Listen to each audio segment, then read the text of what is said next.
I mean, you just have to see what's going on in Gaza. They're killing children, destroying all of the civilian facilities, the hospitals, the schools. 1.7 million Palestinians living in Gaza have been made homeless, completely displaced. And the IDF say, so what's there for them to come back to? How are they going to live? What are they going to do? No water, no bread, no schools, no hospitals, no facilities. This is the plan, ultimately.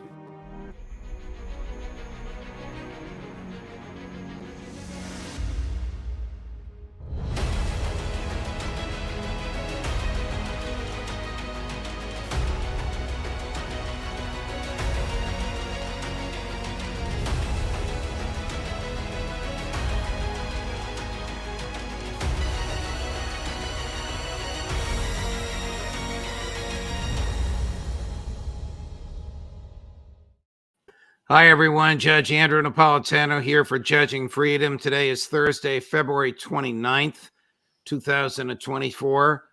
Max Blumenthal joins us now. Those opening comments, which really get to you, were the voice of our friend and colleague, Alistair Crook.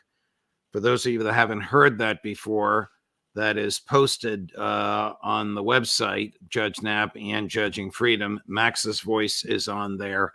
Aaron's voice is on there. Many of the voices you'll recognize. My own is on there. It's about 30 of us. We didn't make it. Someone made it and did an absolutely fabulous and moving job. Max, I think your wife's voice is on there as well, each for 15 or 30 seconds describing the horrors in Gaza as we see them. But Max, welcome here and thank you for joining us.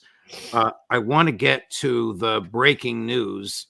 You'll know more about this than anybody. This either happened yesterday or today. I think it was today, where many Gazans were online in a place where they believed they would be safe in order to receive food and water, and they were slaughtered by the IDF.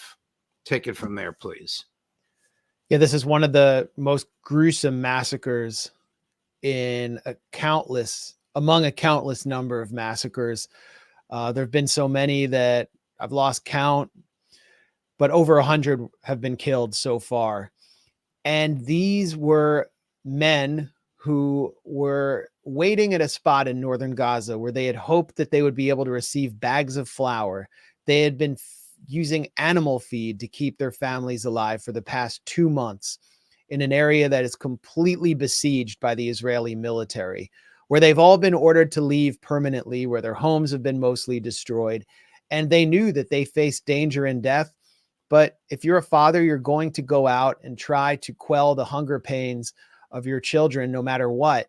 And as they arrived, they were shelled by tanks and killed as aid trucks were scheduled to arrive, the rare aid truck.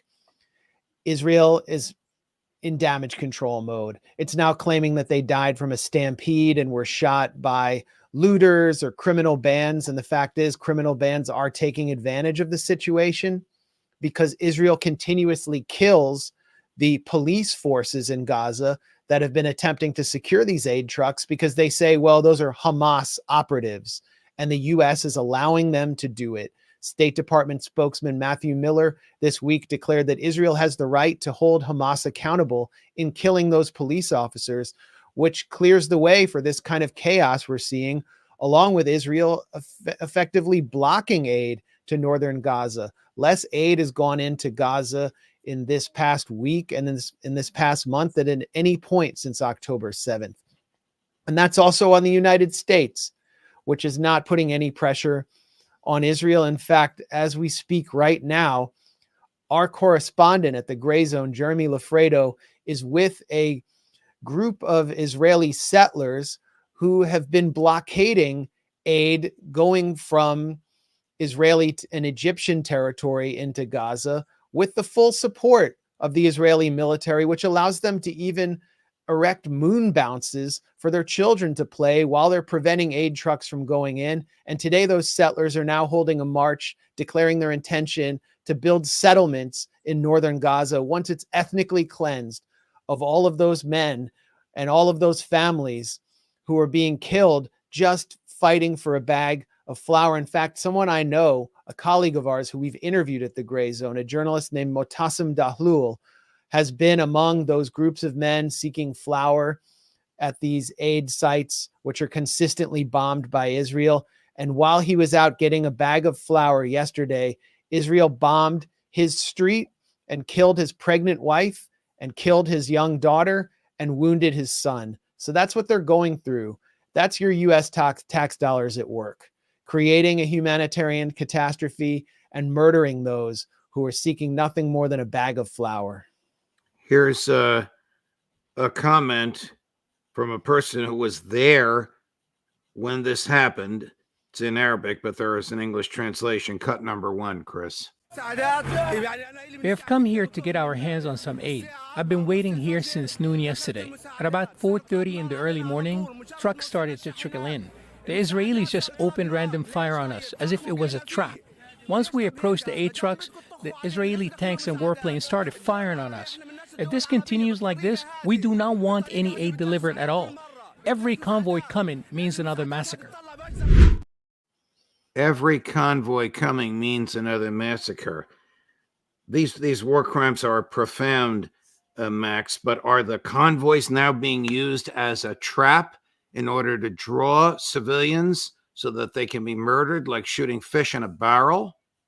I mean, they're certainly being used by Israel, just attacking them with quadricopter drones, tanks, their air force. They're just directly slaughtering them on Israeli Telegram channels. There are several Telegram channels which exist to celebrate the massacre of Palestinian civilians in Gaza. They're celebrating this latest massacre.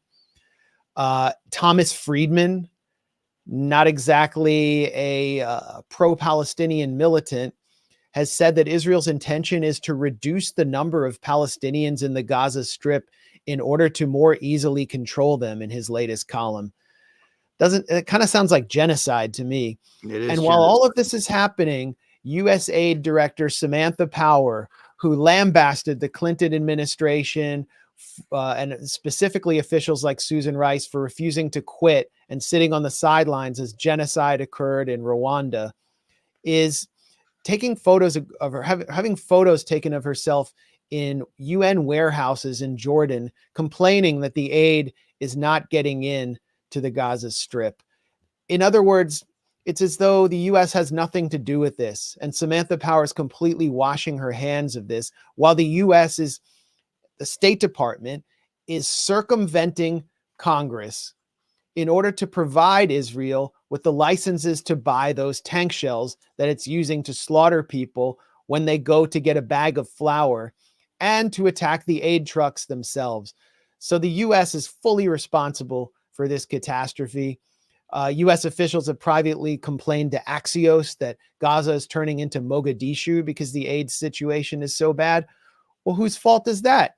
And what happened in Mogadishu when aid trucks were coming under attack by criminal gangs? The U.S. waged a military intervention. In this case, the U.S. is arming the criminal gang that's attacking those aid trucks, the main criminal gang, and that's called the quote-unquote IDF. The quote-unquote IDF is the biggest gang of terrorists that the world has seen because they act under the guise of some legitimate state authority. It's utterly reprehensible. How much longer will this go on before some state actor intervenes? Well, you see some state actors doing what they can to intervene. King Abdullah of Jordan did a photo op of himself dropping aid over Gaza. They do these airdrops. Egypt has attempted some airdrops too in central Gaza. In one case, Egyptian airdrop in central Gaza was torched by Israeli white phosphorus shells, killing many people attempting to get the aid. People have been shot attempting to swim out to the sea to get the Jordanian aid. It's not enough to prevent the mass death where in a situation where the UN says that 576,000 people in Gaza right now are on the brink of famine. And you can just follow the Twitter account of our colleague Motassem Dalul, who's there in northern Gaza, tweeting in English about his daily struggle to find a bag of flour to keep his family alive and how they're just slowly being killed. This is happening to every single family in this area in northern Gaza, where Israel aims to actually create a quote unquote buffer zone. That means to ethnically cleanse everyone, push them south, and not allow them to return to their homes where previously most of the population of Gaza lived. And the United States is allowing this to happen. It's doing nothing. Joe Biden said while licking an ice cream cone that there'd be a ceasefire by Monday, and his own administration had to walk that back. And how about the optics of that? Well, while all these people are starving in Gaza, he's licking an ice cream cone and casually commenting on a ceasefire that the people who actually control Joe Biden say isn't going to happen. We have that clip, and it is repellent, but here it is, cut number 2. Could you give us a sense of when you think that ceasefire will start, sir? Well, I hope by the beginning of the weekend. I mean, the end of the weekend. At least my national security advisor tells me that we're close. We're close. It's not done yet. And my hope is by next Monday. Are they close to some sort of a ceasefire, or is this typically the case the president doesn't know what he's talking about? I mean, I have no idea what is possible, but I don't see the U.S. putting the kind of pressure on Israel which is necessary to get an actual ceasefire, when the language from the State Department, if you watch the briefings day after day, is that they're pushing for a humanitarian pause, and they're actually weaponizing hunger to try to force the Hamas authorities that control Gaza into accepting something less than a ceasefire. They're saying, I mean, this is what the spokesman Matthew Miller, who's, by the way, Bob Menendez's former spokesman, gets up and says every day, is that it's Hamas's fault that there's famine because they won't accept a humanitarian pause. And what happens if there's a pause? Then they have to let out the Israeli captives. They get some kind of prisoner swap, and then they lose all their leverage. And then Israel has the ability to go back to war, continue destroying the Gaza Strip and killing the leadership, or pursuing the leadership of Hamas to kill them. And Hamas is then stripped of all leverage. So it just doesn't seem like the terms are workable when the U.S., as usual, is acting as Israel's lawyer. What is the standing of Netanyahu? Is he still I guess he is the puppet of Smotrich and Ben-Gvir, but is he still in the position as he was the last time we talked of desperately needing to extend the war in order to preserve his position in power and even his personal liberty? Well, Benjamin Netanyahu will always be in the position of needing to extend the war for as long as possible, because it's the only way he can maintain immunity from criminal prosecution, as well as exemption from the investigation into October 7th, which will substantially fall on his back and paint him as a complete political failure. So that's always going to be the case. But the tension inside not just Netanyahu's coalition, but inside the war cabinet is reaching a boiling point this week, as Palestinian worshipers are due to go to the Al-Aqsa Mosque. And Itamar Ben-Gvir, the fanatical extremists, the leader of sort of some of the most extremist settlers in the West Bank, who is an Israeli security minister in charge of the Israeli police, at least nominally, is trying to limit the amount of worshipers who can go to Al-Aqsa in order to provoke Palestinians. And key members of the war cabinet, Benny Gantz, Gabi Ashkenazi, even Yoav Gallant, the defense minister, are simply telling Ben-Gvir, no, you can't do that, because we can't risk this amount of tension while we're already fighting on our southern and northern frontiers. So Ben-Gvir is being sidelined by people who are not actually in Netanyahu's coalition, and the tension continues to boil.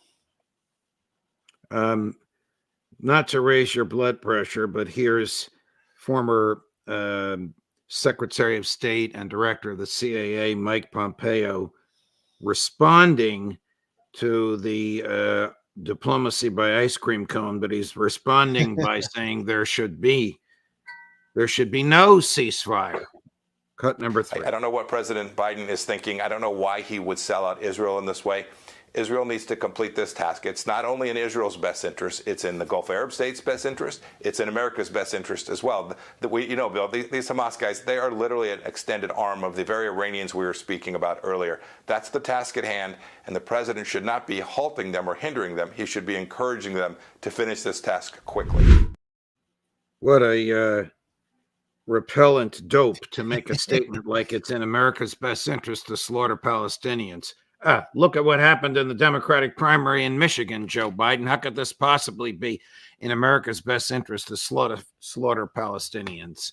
I don't know what Mike Pompeo's bag is. Isn't he the one that we saw dancing with the IDF when he visited Israel a few weeks ago? Yeah. Well, it's ironic, actually. Mike Pompeo's host was a settler influencer who actually filmed himself licking an ice cream cone with an Israeli tank crew that was shelling Palestinian civilian neighborhoods in Gaza, and just laughing while he licked his ice cream cone. So, licking ice cream cones, and I guess the self-licking ice cream cone of the U.S. military-industrial complex seems to be an ever-present theme here. But Mike Pompeo's, he's playing politics. We'll hear this message from Trump throughout the campaign if there is a ceasefire, that Biden sold Israel out.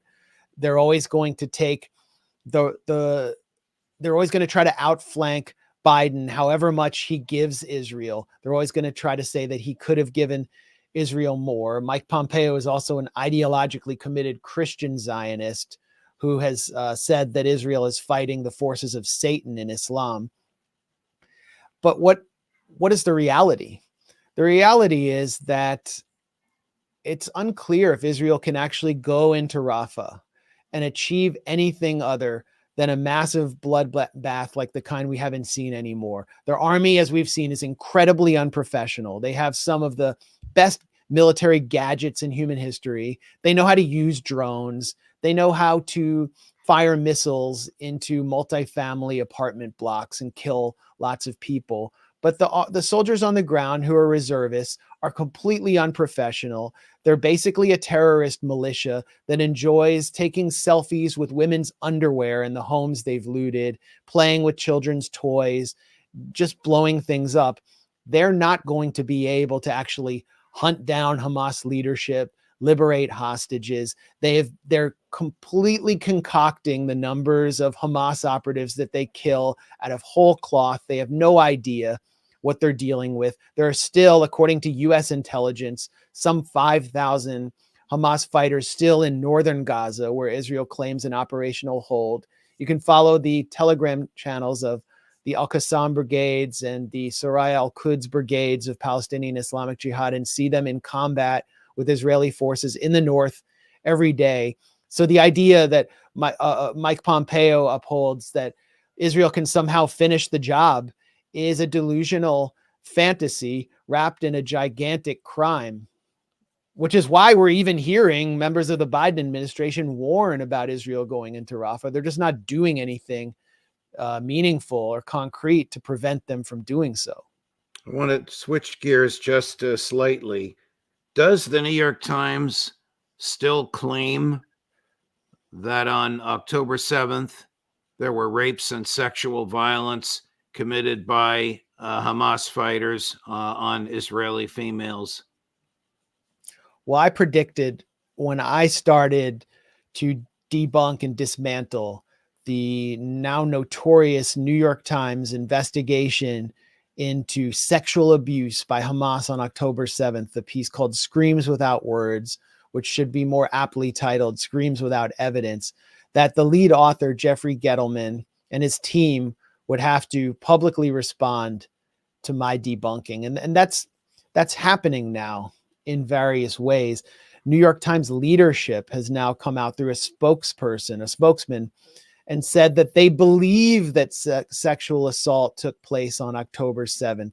So they've actually walked back the more absolute language that they used in that piece. And that's because not only have we debunked their sources, but a new scandal has erupted where the Israeli researcher that helped Jeffrey Gettleman get his sources, that went to hospitals to investigate, that compelled supposed sources and supposed witnesses into participating in this investigation in the first place, Anat Schwartz has been exposed not only as a journalistic novice with practically no journalistic experience before the investigation began, but as someone who liked posts by fanatical Zionist agitators calling for transforming Gaza into a slaughterhouse. And she fell under investigation from the New York Times.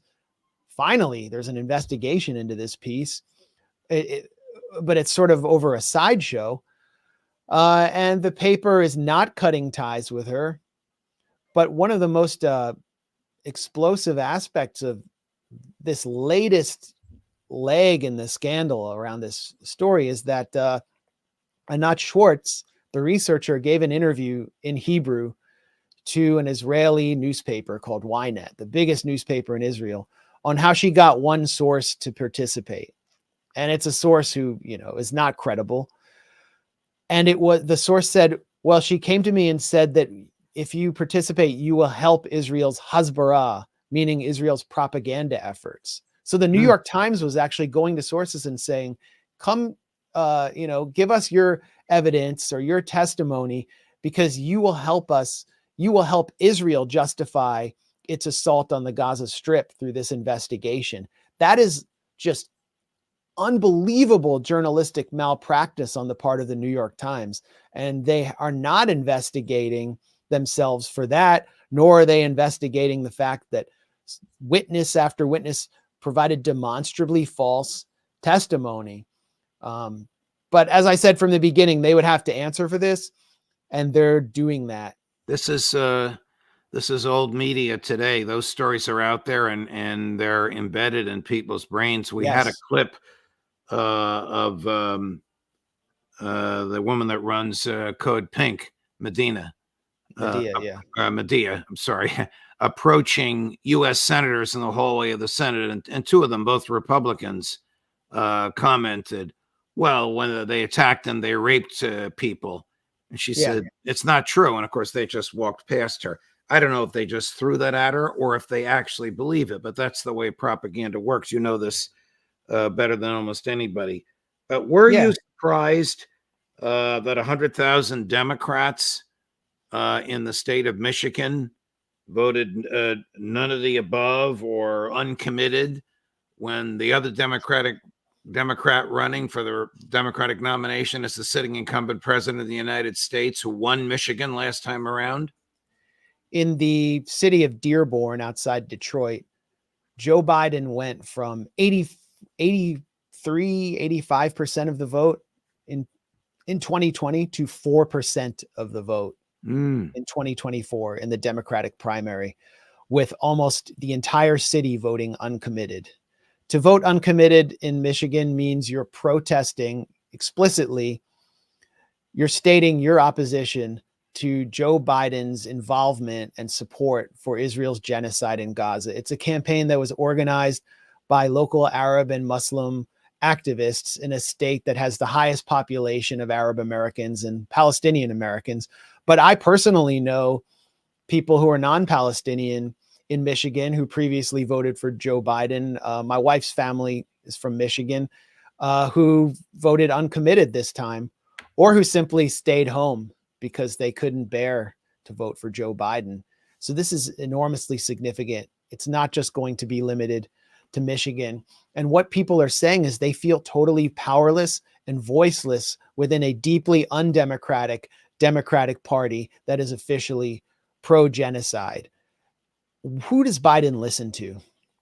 How will he respond to this? Well, we can see in the aftermath of this unprecedented, I think, grassroots political intervention in an American political primary that the Biden administration hasn't even acknowledged that it's taken place. They haven't even addressed that community at all.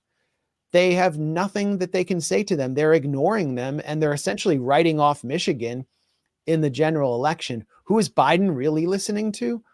Well, earlier Jake this Sullivan month, and Victoria Nuland. well, I wouldn't even say that. These are public-facing political officials who we know of, who came in with the administration. We knew they were going to be there. Joe Biden on this question of Gaza is listening to Haim Saban, who is one of the wealthiest, most consistent, high value donors to the Democratic Party. And Joe Biden just attended a fundraiser at Haim Saban's home in Beverly Hills, California earlier this month, co-hosted by Hollywood mogul Casey Wasserman, in which to enter, it cost up to $250,000. Joe Biden in January raised $42 million alone. I mean, think about that. His approval rating is lower than 42%. He has historically low approval rating. The Democratic Party grassroots is demoralized. He's a source of constant mockery on Saturday Night Live. They just show him collapsing on a basketball court. Right. Yet he's raising record amounts of money. And it's from people like Haim Saban, who has said, I'm a one-issue guy, and my issue is Israel. So Biden's listening to the donor class. He doesn't care about the grassroots. He doesn't care about the people in Michigan, and he's going to have to pay a price for that. Well, he'll pay a catastrophic price, but the other side on Israel is just as bad. Republicans are just as repellent, and Donald Trump will probably do this if he's elected, if he's the nominee, if he's not in jail, if he's elected and inaugurated, we'll do the same thing.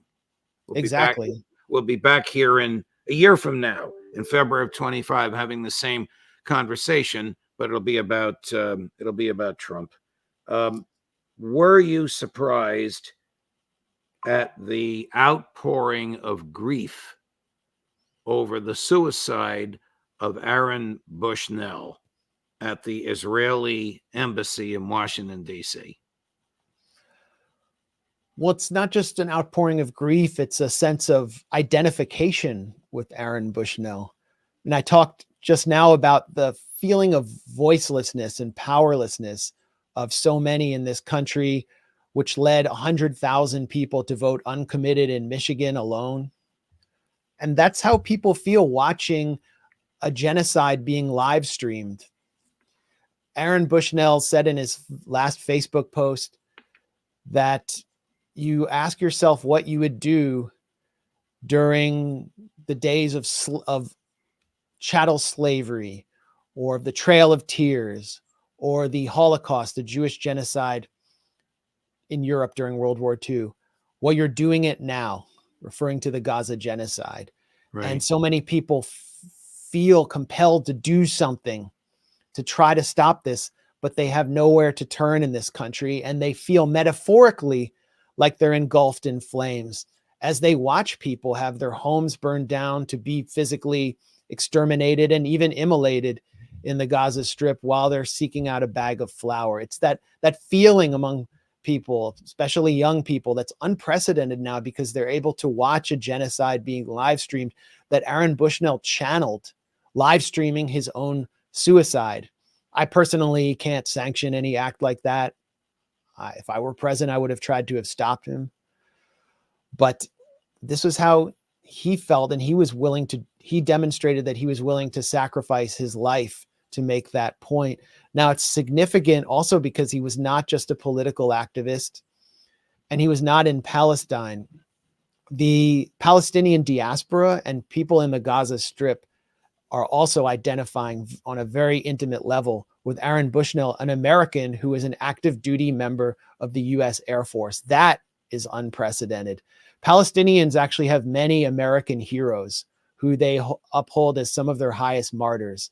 Rachel Corrie, an American from Olympia, Washington, who went to the Gaza Strip, to Rafah, to make a stand in front of a bulldozer that was going to crush the home of a local doctor whom she had befriended as a member of the International Solidarity Movement. Tom Herndl, a British citizen who is also working to defend the homes of Palestinians being demolished at that time in 2002 in Rafah, was shot in the head by an Israeli sniper.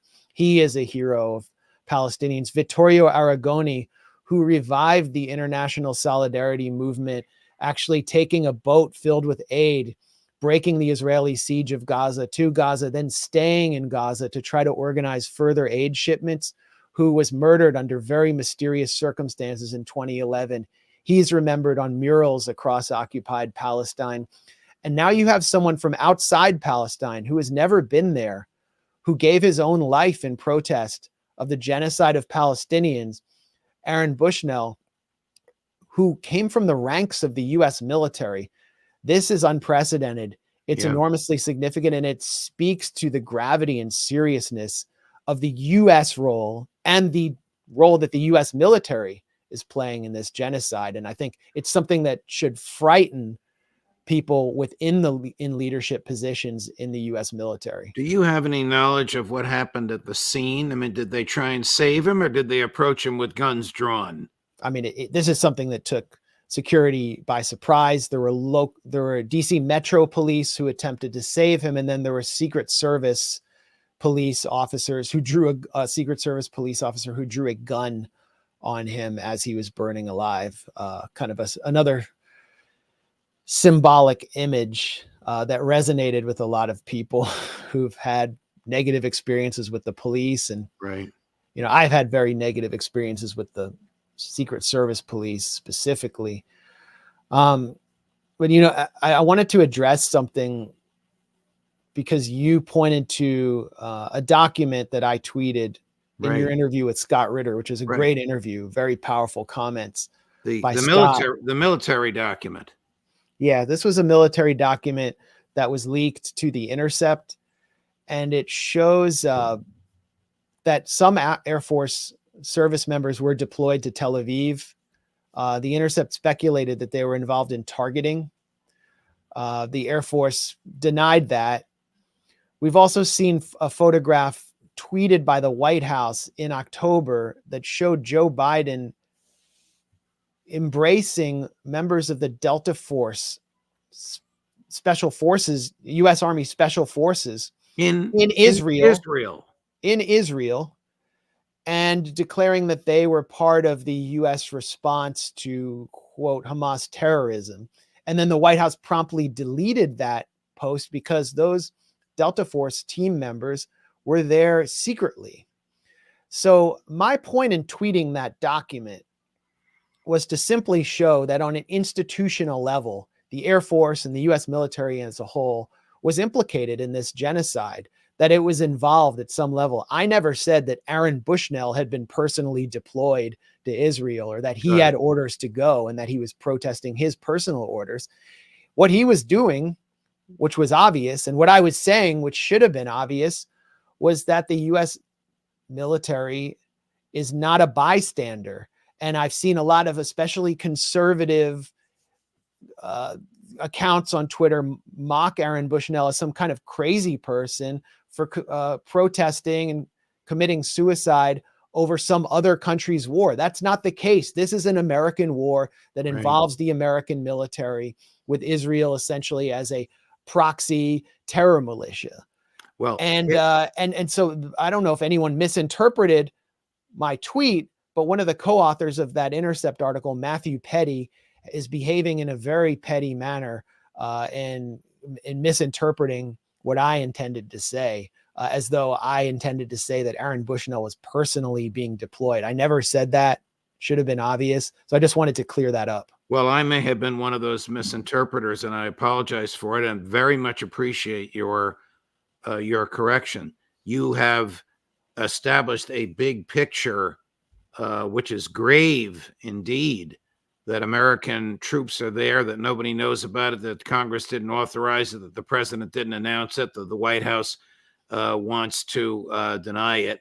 And none of this probably would have become known had Bushnell not done what he did. Max, you're so eloquent and so articulate, and you know so much about all this. My hat is off to you, as you know.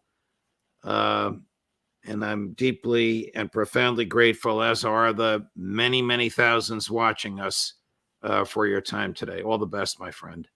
Thanks. And thanks as always for giving me a platform. Of course. You're always welcome here. Take care, Judge. Oh, boy. Some of the stuff's a little on the emotional side. Coming up, this is our heavy hitter day at 2:30 Eastern. Professor Jeffrey Sachs at 3 o'clock Eastern. Colonel Douglas McGregor. At 4 o'clock Eastern, Professor John Mearsheimer. At 5 o'clock Eastern, where's he been? Scott Horton. We'll see you. Judge Napolitano for Judging Freedom.